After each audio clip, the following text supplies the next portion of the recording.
केहू दारू पियता केहू पानी पियता। हरी मयूर रे केहू दारू पियता केहू पानी पियता। एगो मोर बाबा तार की जवानी पियता। भोरे भोरे पियता साझे खानी पियता। एगो मोर बाबा तार की जवानी पियता।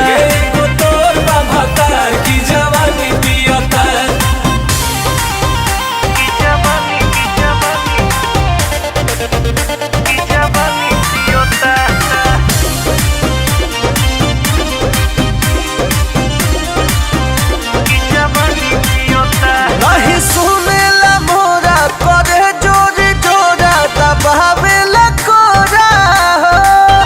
हमरा ससुर के छोरा भइल बाछी छोरा ना लाजो बखोरा।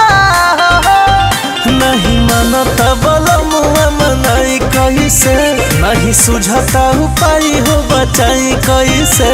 उठी सुती पियता देह तनी पियता।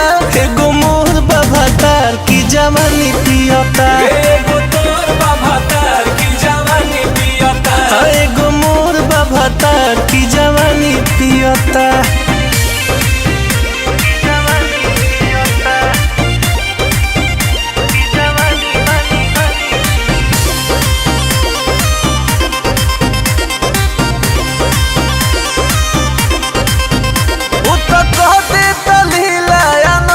से ढीला बदन होता गीला हो।